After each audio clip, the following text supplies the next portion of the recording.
My name is Lilian Anyango. I am the potato seller in Toy Market in Kibera, Nairobi. Before I'm going through with this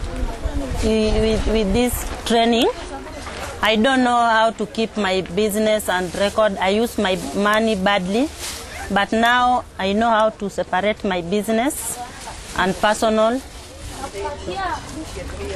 money.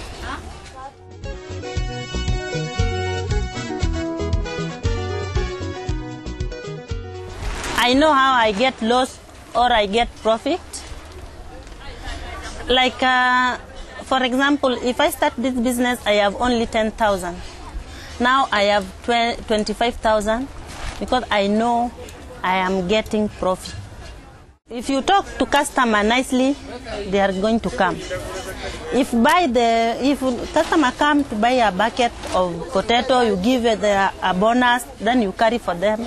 Customer, he must come. Like if he came, he told me he don't have a bag. I buy for them a bag. I give them a bag to put this potato, one bucket. If you put that potato, you give us a bonus, then you escort him.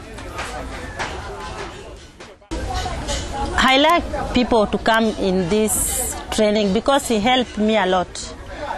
He make me know how to keep my record, to know how I'm going lost. Now I like people to come to join me. This training, I think it's good. It's helped me a lot to know how my business is going.